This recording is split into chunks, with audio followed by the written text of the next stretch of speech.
Hello and welcome back to another episode of Our Stories and Conversations on Mental Health. I am back with Dylan, who in the last episode was talking about his alcoholic addiction. Did you want to give a quick recap on what we spoke about in the last episode in case people have just tuned in? Yeah. I just spoke about my history and, I spent 13 years in addiction, pretty hopeless for a long time. Just spoke about my journey, how I went from hopeless to hopeful and how I ended up here. 13 years of addiction, almost 2 years sober. And So it's 13 years of drinking. 13 years. Alcohol addiction. Yep. So we ended the last episode where you were saying that you were told that, hey, you need to go to recovery. Yeah. To fight this problem or else you'll end up on the streets. Yeah. So explain to us where did you go to for your recovery process? So I went to an organization called Odyssey House. So it's a really, really intensive, in resident rehab. I'm actually still there, but really full on. It's I want to say this, I don't want to scare people away from doing this process, but I also kind of want to be a little bit realistic here and well. It's a lot of work, but it's not easy. So what's the process? So does a psychiatrist need to see you to see if you qualify? Because I know there's a lot of institutions where they check how you are, if you're really qualified. Yeah. So they already, I kind of had an AOD worker. So the process was before, quite a few years prior I went to Odyssey, I was in another rehab and I was only in there for a month and it was a private one, and private ones aren't great. I'm not saying that they don't help people. They absolutely do. Do you know what the difference between a public and private would be? What do you mean? It depends. It's dependent on the care that they offer. Okay. I kind of saw the private as more of a revolving door, and the public, the one at Odyssey House, actually sat down and worked with your issues continuously. Because 28 days and then back out to the real world. And if you've got an addict, generally, I would say from my experience, I'm not basing off stats or anything here, is that I would say that most addicts have a lot of trauma. And 28 days isn't enough to go through everything, work through what you have to, and then... So this is what the private institutes do. They just a few CBD tools, saw a psychiatrist, put you on anti-craving medication, all this sort of thing, all things that are good, but they're not, kind of like band-aids to a much bigger problem. You kind of really need to sit down and knuckle down what is happening. Yeah. Start going through the healing process. But yeah. Okay, so you've been accepted into Odyssey House. Take us through the process of what happens. So it's quite weird in the regard, it's like a functional based rehab. So it's like a little community in a bubble, and you have level sets. So you as you escalate through the program, you go up levels. And what that means is you get more responsibility in the house, and the later levels you actually end up running the house yourself. But it's all about putting you in a work environment, and then bringing out stressor within you, and then teaching you how to deal with that stress ultimately. And then sometimes it's they have this really weird system, and it's called a communique. It's I have a problem with someone or something's played out, and you write this thing that says what happened, how I felt, and what you would like, and then you run it in this group space and you have a conversation. And one of the real big emphases in the program is actually communication, and it's how to communicate properly, because a lot of people don't. It's actually kind of insane. Even people out in the real world don't know how to properly communicate, and this program really, really focuses on teaching you how to communicate. And it's stop negative emotions building up, resentment and anger, frustration, and teaches you how to handle and communicate properly. But then it also teaches you that sometimes the things that you do is just not okay. But then teaches you how to handle, when you did this you were a dick, and I would like that you don't do that, or whatever. And then someone is forced to sit there and listen to it. And it sounds extreme, but you're forced to sit there and listen to it and then hear the feedback. And then you have the choice to actively change and go, okay, I don't want to annoy these people anymore. And then you ultimately end up throughout the program, and it happens quite a lot. You get communicate all the time, and then eventually you listen to people, give you feedback, you can communicate with people properly, and it's kind of insane.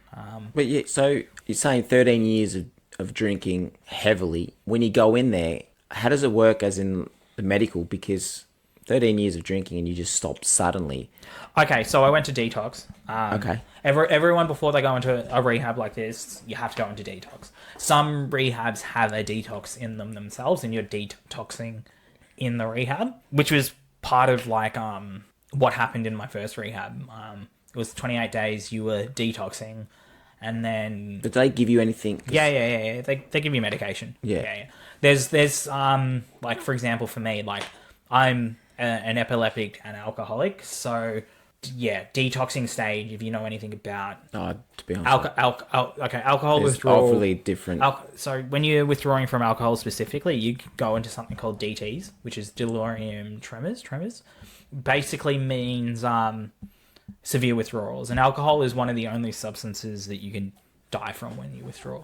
Like, I think there are other ones now, but alcohol is pretty bad, and you need to go through a like safe withdrawal process, and it's usually with benzos and whatever, and it needs to be monitored, and it's usually over a week or 2 weeks, depending on how bad it was. And then once you've done that, then you go into the rehab. Okay, so you're going in there. Obviously, do you share a room with someone? Yeah.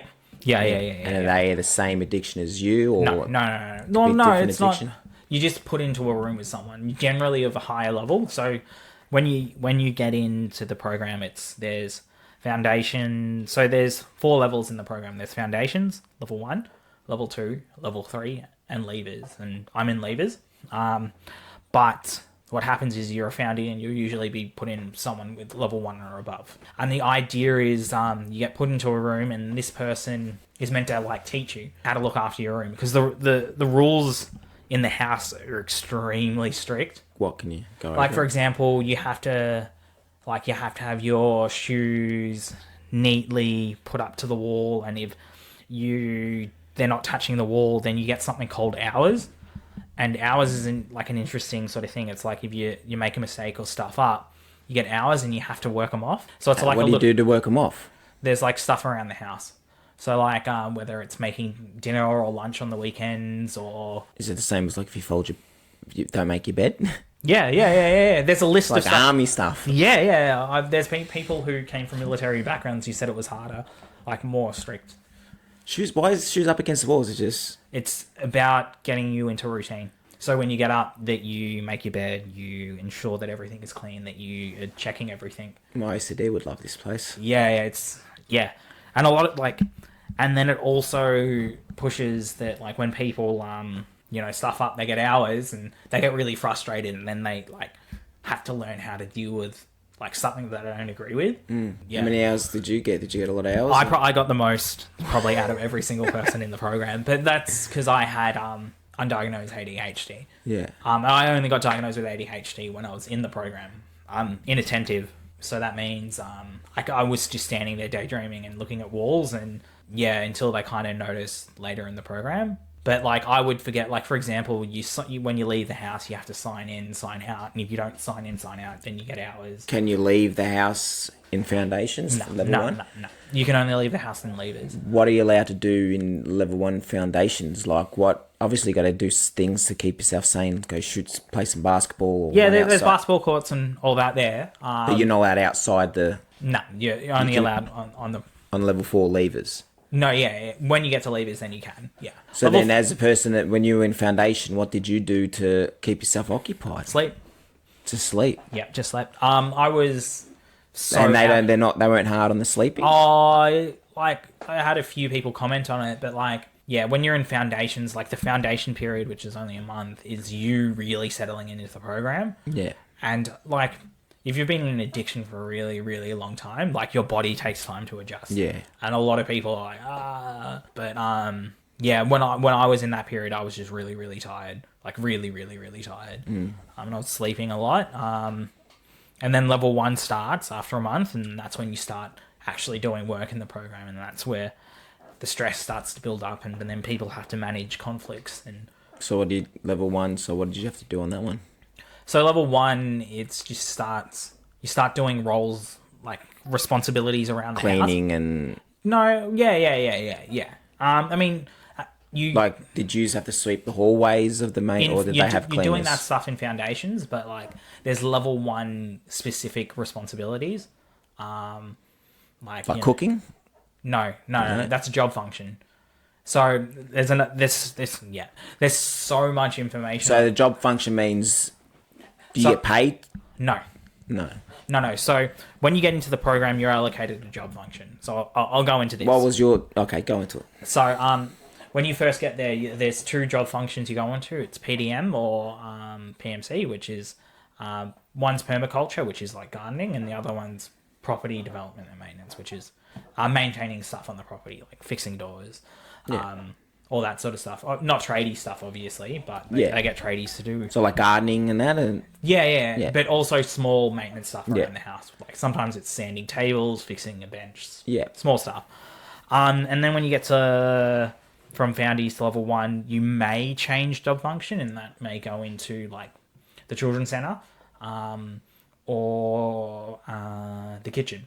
Like the children's center is like, because the rehab that I'm at has a lot of families. There's a lot of family focus, and people who are in recovery can go there with their children.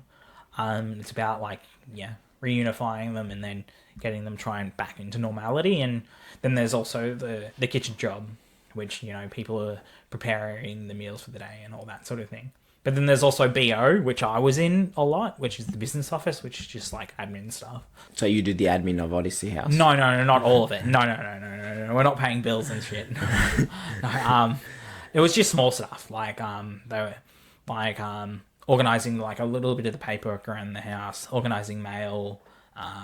That's full on. Yeah, the program like pushes you into a position where you have to start functioning normally. It's like its own world inside. Yeah, absolutely. It's a bubble. Yeah. And then the house is designed that the further you go up, the more responsibility you get. Like in level 3, you're running the house. Like you're in charge of it. So you work with staff to run the house. So like... But what about like, do you pay for accommodation there, or it's because it's public, it's all no, it's Medicare? Through Medicare. Okay. Yeah, so like Centrelink, I think. So a really cool thing that they actually do in it is they take 80% of your Centrelink and then they keep 20% of it in a trust. So when you get to the last stage levers, they actually give all the money that they've accumulated on the side back to you. So I had a little bit of money when I got to levers saved there that I could do a few things. And like a lot of my peers end up buying cars and all that. And when they get a job, so they have enough money so they save off enough money to buy a car in the program. And then when they get to levers, they buy a car and then get a job. So levers is when you can get a job. Yep. And study. Yeah. Okay, so level 2. Level 2 is like, it's the first senior level. So it's about 4 months into the program. And you start assisting running the house. And was it level 2 that you take on people in foundation, or was that level 1? What do you mean take? No. Where you shared the room with... No, you're sharing rooms with people your whole program. Okay. You're sharing with people your whole from foundations onwards. They separate males and females? Yeah. And I would assume males and females can't date there? Oh, absolutely no. It's they call it an exclusive relationship. It's mainly because if you're focusing on someone else, you're not focusing on yourself. You're not dealing with your own problems. But also it can be a really common trauma response. Like people try and find someone else and to try and fill the void, and lots of reasons. There's a lot in that, but like when you're really early on and you're still trying to work on yourself, it's like the worst thing. Like, because you can't work on yourself. Yeah, exactly. And I've seen a lot of people get into relationships and then especially start developing a relationship in the program, and then they leave together, and then very quickly they're back into that cycle because they haven't broken out of the cycle, learnt who they are, deal with their trauma, and then move onward. They've kind of had someone intervene with them on the way. So what else did you do on level 2? So level 2 is like the assistant coordinate assistant, like you assist running the house, so you just support the 3s, and it's just like you start doing these things called shadows, which is the level 3s organizes like drives and all these things. So like people have to go to court, they have to go to doctors, they have to do family things, whatever. The 3s organize that, so they organize who's going to drive them, what time, all this sort of thing. But when they're going out of the house, like if a lower level resident is going to someone, they have to have a shadow, and that's when level 2s kind of support them. It's just to make sure that someone, when they're out there, that they're responsible. And a lot of people can feel really like they're really watched over, and they're not wrong. Like it is absolutely like that. But it's like you're so vulnerable really early on. It's insane. Yeah, and you can make like.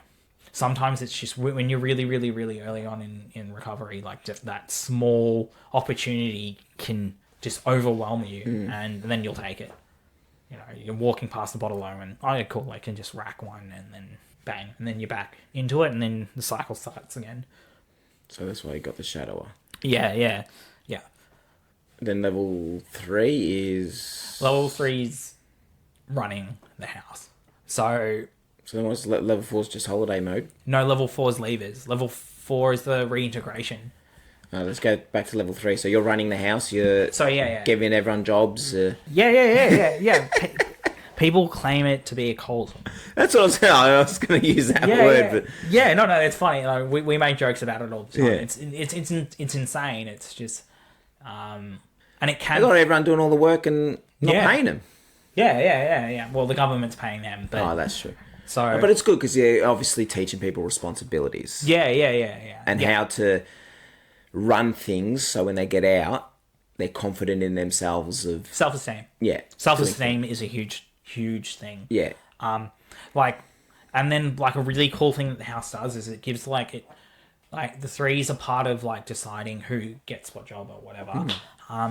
And you can kind of go, okay, this person doesn't have a voice or they're really quiet, and you can advocate for them getting like a leadership role in the house, and you can actively start watching people who had no voice, like literally couldn't talk at all, and then they slowly start building their confidence up, and then they get pushed to another level, and you push it up a little more, and they're gradually building someone up, and it's really cool. Like you see people come into the house that can't talk to anyone, and then by the end of it they're part of running a massive community.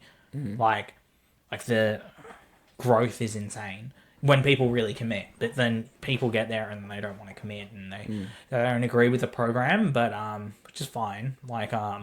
Yeah. And then level 4 is just levers, so you're just getting ready to leave the place. Yeah. So it's the reintegration stage. It's like you've gotten to this level now, and it's like you can work out what you want to do. You get a job, you start studying, you move out with some peers if you want, or and then you graduate. Graduation's like a bit like a massive thing. Do they give you anything for graduation? You get like a certificate and all that. So you completed the program. Yeah, it's got a really low graduation rate. Yeah. Like this program does. Yeah. Because of how intense it is. Like not many people push to the end. But if you like you have a choice. It's like recovery is either easy for you or really hard. You're not going to get it. You're not going to get anywhere if you go the easy way. If you go through the path of least resistance every single time, you're going to go back to the same habits. Yeah. Because you have to change a lot. Like a lot. If you got a really severe addiction, you have to change a lot. And this sort of program forces you to start working on yourself and learn how to deal with that. And then, What was your biggest challenge in that house? My biggest challenge was my undiagnosed ADHD. Yeah. I had to really learn, because I make a lot of mistakes. I'm really, really, really, really, really forgetful. And a lot of people take that as carelessness. But it's not me being careless. It's me just not managing properly. But it taught me a really cool lesson. That sometimes that people aren't going to be aware or understand like neurodivergence, but I can learn how to handle it. So like throughout my program, I got a lot of criticism and really attacked. It's like, Dylan, you need to do this. You need to handle this better. You need to do blah, blah, blah, blah. And then I got the diagnosis. And by that time that I got the diagnosis, I knew how to handle the situation. I was like, okay, cool. Sweet. Now I can explain to people. And even when people know that you have it, they still don't understand it. The only thing that I can change is my reaction. I know I'm going to continuously making mistakes. Like, it's ADHD. I can't stop it. Yeah. But I can change the way that I handle it. And yeah. That's, not getting as stressed, or learning how to not get as stressed, probably is a better way to put it.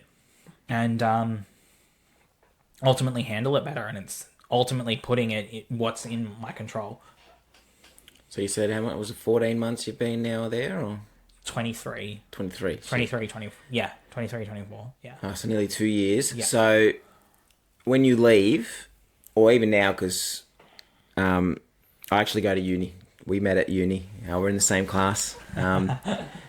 So I know a couple of students are always like, oh, let's go for drinks and that. What's your mind state with that? Like, obviously you don't want to go into any bars, pubs at the moment. No, not at this point. And will that be something you never want to go into, or do you eventually want to I don't know. be able to go in there? To be perfectly honest, I don't know. At this point in time, it's not good. Yeah. Like, there's a lot of really strong opinions on this sort of stuff, especially in recovery. Like, I don't really have a desire to drink, but it's not like I don't want to put myself in harm's way. Maybe in the future I might, but that would be, if I was to do that, I would be around people who understand my situation. Yeah. Meaning that they know that I can't, and they know that it's like life or death with me if I pick up a drink. What about if I was just sitting here drinking a beer, there's no temptations? Would you say, Matt, can you not drink in front of me? Beer specifically is one of my biggest triggers, because I don't have any bad memories with beer. Like a lot of my other drinks I do, but beer, yeah, specifically, I actually can get thirsty, and that's the thing that I have to worry about. But like I don't get stressed when people are drinking, but I will avoid being around people that are drinking. Like, it's not something that I want to be around. But then, like, you know, like when I go to family functions, people are going to drink. Like, I can't avoid it. But you know, we're in Australia. We've got a huge drinking culture. Like, I walk past a bar, or I mean not a bar, bottle like everywhere. I have to. The interesting thing with alcohol, it's unlike drugs, is you have to learn for it to be there. Like, it's so. Like, when I get out in the real world, I can order alcohol to my house. There's no escape, so I kind of have to.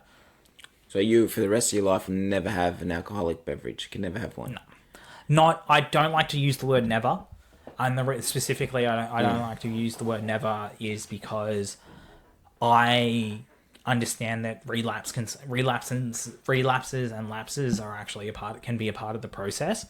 And if you tell yourself things like never, you set yourself up for failure when you do, and then it creates all this shame and guilt when you do. You're like, oh my God, I said I was never going to do this again, and then I do this again, and then you create this cycle where you just go straight down. I'm trying to set it up is, if I do, it's about how quickly I get back up. You know? Because our culture, like you're saying, like our culture is like on a Friday night, Saturday night, everyone goes to a pub, has a nice pub meal, nice beer. Yeah. That's like, it would be... Don't get me wrong, like, I wish I could go back to drinking. And you can never touch a non-alcoholic drink? No, I don't want to touch a non-alcoholic. No. Just reminds me too much of alcohol. So as in, if you would drink a non-alcoholic drink, all the memories that you had when you were drinking, so it's pretty much the same. It just reminds you, it's like, it smells the same, all that sort of thing. So I'd avoid it, And what about like when you drink soft drink? Like you're saying you drink bourbon, did you just drink it straight, or did you mix it? I did mix it. So like taste of Coke or soft drinks? Tastes completely different. Yeah. Like, I had my drink strong. Yeah. And that's not something you should be bragging about. But like, no, I actually really enjoy soft drink now, and it's something that I used to hate, and not hate, that's not the right word, but I enjoy my soft drinks now. You enjoy your V's as well? Yeah, I love my V's. Yeah, I know that firsthand. Yeah. The good thing about Dylan here, he's actually has a good sense of humour when it comes to his addiction. Yeah. Like, a couple of guys would joke around about, I got shit-faced on the weekend, and he would turn around and be like, what do you call shit-faced? And then, come on, that's nothing compared to me. Like, it's good to see that you can joke about it, have a laugh about it. I think that also helps with the recovery. I could be wrong. I'm not too sure, but Yeah. I see the humor in everything, but my humor is also a response to a lot of the trauma that I received. It was like my way to handle shit. But my humor back in the day used to be self-deprecating, so I used to attack myself to defend myself. But now it's yeah. I like to make it lighthearted. I like to, yeah. So when do you plan to? Do you have when you want to leave? When you're going to leave the Odyssey House, or? So hopefully in the next 3 months, me and some peers are going to start moving out. Yep. Together. Yep. And then after that, I'm not sure. It depends how I go when I'm out in the real world and how long I'll graduate. Oh, you'll be with your peers who won't be. Are they alcohol? Different issues. Different issues. Different issues. So then, if they've got different issues, would they drink? No.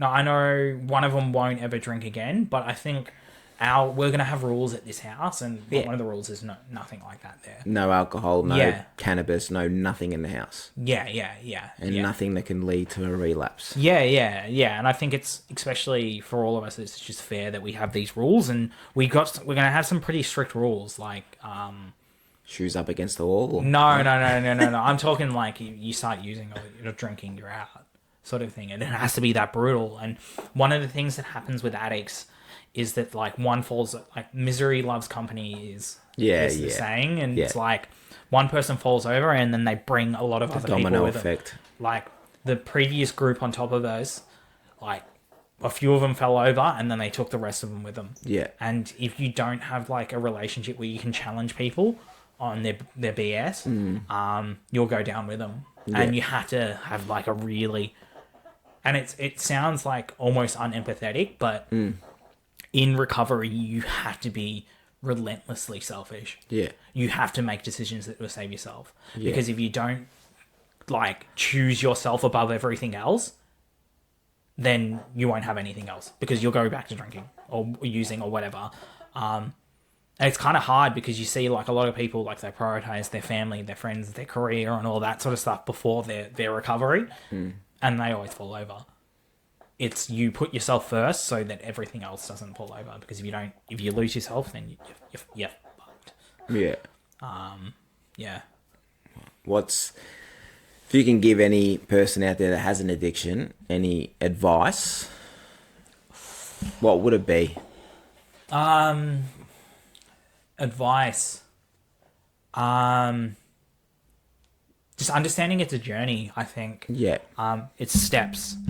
And be careful, like, and I like one of my things is be careful of your ego in your recovery. And it's like, what does ego have to do with recovery? Is your ego convinces you that you're okay? And I see a lot of people put themselves in dangerous positions because of it, because they turn around and go, after a little while, they're like, this is getting stressful, I can't handle this anymore. And then they put themselves out in the real world and they haven't dealt with their issues. Really understand that your mind can really play tricks on you and put you in really bad positions. And I see that happen all the time. I see people justify it the same way, and it's like, oh yeah, I'll be okay, and just because that other person's done it. And it's like, 99% of people who leave the place early and haven't really dealt with their issues tend to go back, because they're leaving for the wrong reasons. They're not leaving because, hey, I can handle this and I think I'm ready. They're leaving because I don't like this place and this emotions I can't handle these emotions. And then they convince themselves it's not that, and then ego is like major one. Yeah. So can you leave whenever you want, or yeah. You like so if you're in foundations, you can say, I'm done. Yeah, you can leave the program whenever you want. It's not like you're not forced to be there. Yeah, no, like, it's making it sound like it's the army. Some people are on bail. Like some people are on bail there, and they have to be there, but they've got like criminal sort of background. Yeah, it's part of their parole. Yeah, but like if they're voluntary, you can leave there anytime you want. Like anytime you want. What's the most messed up thing you've seen there? I can't get into that. I'm not going to go into details of the actual house. But yeah, there's some pretty write-off stuff that you see there. Like you've got people early in recovery who are going into psychosis, that sort of thing, which is normal. Like, you know, like you're getting off drugs, you've been off drugs for a really, really long time. Your brain, I think it's called like post-acute withdrawal. Mm-hmm. Like, you know, your brain still, like, yeah. Because it takes a long time for your brain to really balance up after you've been abusing stuff for a long time. And then that's, yeah, learning to adjust. But yeah. But I'm not gonna go into the fine. I can't really. That's why I'm avoiding talking about people or things, because it's like there's a confidentiality. Yeah, 100%. Sort of thing. I'm happy to talk about myself and my experiences and what I've dealt with and all that. That's fine. But yeah. Was there anything else you wanted to add on that you feel we didn't cover? Just everyone's recovery is different. Not everyone's is the same, and this is this is something that be careful of people who tell you there's only one way to do it. It's so fucking dangerous. Because I remember I went to AA a long time ago, and I got told by some people there that the only solution is AA. I'm pretty sure it says it in the book. And I'm not saying that AA doesn't help people. It absolutely does, but it's not for everyone. And there are other solutions, and you just have to keep looking for solutions that suit you. Different programs, different people, different doctors, different psychologists, different counselors, whatever. You know, different recovery-based groups. You know, there's not just AA. I think there's Shark, there's Smart, there's different organizations, and you just have to keep looking and reaching out. Like, yeah, it's not a one size fits all. It's not, you know, everyone's journey is different. Everyone has different things they have to work on, but just keep looking for something until you find it. And just because something doesn't work doesn't mean something else won't. Yeah, well, that's it. It's all about trial and error. It's like I've seen so many psychologists in my life, and it isn't until the one that I'm with now that is really helping. You know what I mean? And I was always giving up because it's like I'm not going to bother with another psychologist because it's not helping me. I feel like I'm getting help, but then when don't cancel it out that just because you had one or two bad experiences with this psychologist or this A&A program or this and that doesn't mean that all the other solutions are not. Yeah, and be careful. I have personal experience because that person who told me that they were the only solution really fucked me up, because AI wasn't working for me, because it's not even that I'm not spiritual. I've actually gone through kind of like a spiritual process in this, and I've learned a lot about myself. But it's the forcing of an idea and ideologies onto you may not necessarily work, but it could, like, absolutely can. Sometimes it is what people need. Sometimes they need to try a lot of different things, go back, whatever. It's like everyone's process is different, but yeah. You say spiritual, and just going back to Odyssey House, do they have like a church there? It is in a church. It is in a church? It's at an old monastery, but it doesn't actually focus on anything spiritual, no. Like, the facility that I'm at, it's like an old... Not scary, the rooms aren't like... Oh, you see some... No. Yeah. No. You see some stuff from now... No, the scariest thing about the place is the residents. like, say, if you're a religious person, there's no... Because they obviously have psychologists, psychiatrists and all that there on the camp. Yeah. Well, they have psychologists in the program, and they do like a whole process around that. But like, they're like, they have clinicians, like AOD clinicians and all that, and they're level-based clinicians and stuff. And is it just one Odyssey House? It's not. No, it's Victoria. So Odyssey is like an old, based off an old model called a TC, which is therapeutic community. And Odyssey it's based off an American program. It started in the US, and then it came over here, and then it's broken off into branches. There's like Odyssey House New South Wales, Odyssey House Victoria, and they're different now. They used to be under one name, but it's one name now. But yeah, no, it's a TC, which is the therapeutic community, which is the... I probably should have mentioned that actually at the start, but anyway, that's not covering it now. It's a type of therapy, basically. And Odyssey isn't the only place that does it. There's definitely a lot of other ones. But there's a lot of people who don't like it. But like the model, because it can be really direct, and it can feel like it's not empathetic, but it's actually it's almost like not brutal truth. It's saying the hard things to someone so you can help them. I found like a lot of places they don't say the hard things, and they don't say what you're doing is going to really hurt yourself, or what you're doing is really bad, and how you're impacting yourself and other people and all this. This place really focuses on like you need to call people out, like because like time and time again, like you know if a mate's doing something stupid and you don't say something to them because you don't want to hurt their feelings, it could be the last time you see them. You know, like you have to be prepared to say that, like the hard stuff. Yeah, like if you notice something playing out, you notice small behaviors, you notice that they're being distant, whatever, and you don't say anything and you hold back. And this place really teaches you to go, like, if you notice something, say it. Full on. I don't think I would last. Yeah. A lot of people don't. But it doesn't mean that people don't gain. Like, it's a journey. It's a journey. Like, people go there, and then quite a lot of people come back. Like, a lot of people go into the program and then go, nah, this isn't for me, and then come back. It's part of their journey. Well, thank you for sharing your journey, Cool. Dylan. Really appreciate it, man. Like, very open, very honest. People that are out there that have addictions, you know, please do seek help. Try maybe Odyssey House, like Dylan's saying. You never know. Yeah. Whatever organisation, there's depending on where you are, what you're going through. There's different things. Like even just Google searches, like finding, like going to your GP that can potentially link you to an AOD clinician, or depending where you are. But like, start by looking. And just don't stop looking. Yeah. There's a lot of like, there's great TikTokers and like, there's great communities that, you know, like, there's great podcasters. Yeah, great podcasts as well. I haven't heard of them, but like,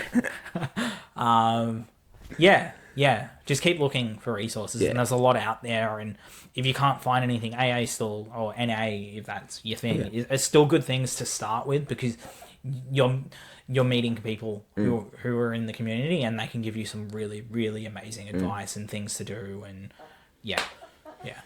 Oh, unless you got anything else to add? No. Well, there you go. If you have any questions for Dylan, drop him down in the comment section below. We will get him back in here and answer them.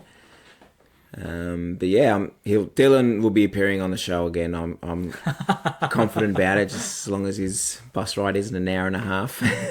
No, it's all, I can't, But hopefully we can get him back on, because he is a very insightful person. In class, he's pretty switched on, as you can see. He uses all those big words. I have to tell him to just words, tweak him down a bit for me sometimes. Anyway, I don't even think I'm using big words. But anyway. No, we'll definitely get him in again. Thank you for... Yeah, you got anything else to say? No, that's all. That's it. All. Well, thanks for watching, everyone. We truly appreciate it. If you're listening through a streaming service like Amazon Music or Spotify, hit that follow button. If you're watching this on YouTube, hit that subscribe button. And again, write in any questions that you have for Dylan. Thanks for coming in, mate. Cool, too easy. Easy as. And we'll see you soon with another episode. See ya.